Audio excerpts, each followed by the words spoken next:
Hello বন্ধুরা, মৌসুমী lifestyle ব্লগসে তোমাদের সকলকে জানাই সুস্বাগত। দিনটি ছিল নবমীর দিন। ভেবেছিলাম অষ্টমীর মতন আজও দুজনে বেরিয়ে পড়ি একটু ঘুরুঘুরুর উদ্দেশ্যে। ঘুরুঘুরু করতে কার না ভালো লাগে বলো তো। তারপর ঘুরুঘুরু করতে করতে পেয়ে গিয়েছিল একটু খিদে পেতেই ঢুকে পড়েছিলাম একটি রেস্টুরেন্টে। ওহ, খাবারগুলো দেখে জিভে একদম জল চলে আসছে। মনে হচ্ছে এখনই যদি পেতাম তাহলে একটু খেয়ে নিলে ভালো হতো। এরপর দুজনে মিলে খেতে খেতে ডিসাইড করলাম চলো যাওয়া যাক একটু দূরে ঠাকুর দর্শনে। তা আমরা গিয়েছিলাম হেমতাবাদে কর্ণজোড়ায় ঠাকুর দেখার উদ্দেশ্যে। কিন্তু দিনটি যে এতটা অভিশপ্ত হয়ে উঠবে সেটা কখনোই কল্পনা করে উঠতে পারিনি বন্ধুরা। মানে দিনটির কথা ভাবলে আজও আমার বুক কেঁপে ওঠে বন্ধুরা, কি বলবো তোমাদেরকে। তো দেখো, এটি হলো মায়ের একটি খুব সুন্দর মন্দির হেমতাবাদে।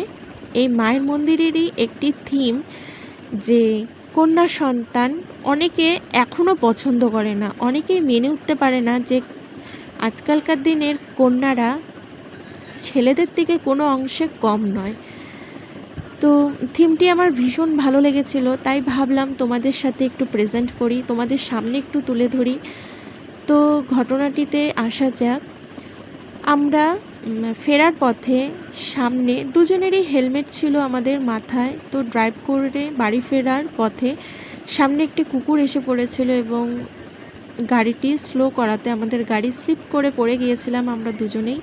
আমার কোমরে লেগেছে, পায়ে লেগেছে, আর আমার বরের হাতের মাংস উঠে গেছে, পায়ের মাংস উঠে গেছে। মা আমাদেরকে রক্ষা করেছে, আমাদের মানে বড় কিছু হয়নি। কিন্তু একটা কথা ভেবে ভালো লাগছে যে সে কুকুরটার কোনো কিছু হয়নি বন্ধুরা, সে সুস্থ ছিল, ভালো ছিল।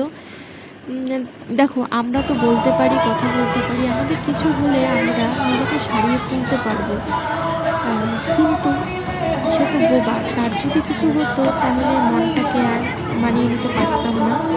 তো মার জন্য, আজকে মায়ের জন্য আমরা মানে সুস্থভাবে বাড়ি ফিরে যেতে পেরেছি, বাড়ি আসতে পেরেছি। এটি তোমাদের সাথে শেয়ার করার ছিল। আর আমার ভিডিওগুলি যদি তোমাদের ভালো লেগে থাকে প্লিজ আমাকে একটু সাবস্ক্রাইব করে দিও, আমার পাশে থেকো, আর আমি যাতে একটু এগিয়ে যেতে পারি তোমরা আমাকে একটু সাপোর্ট করো। Tata, bye bye.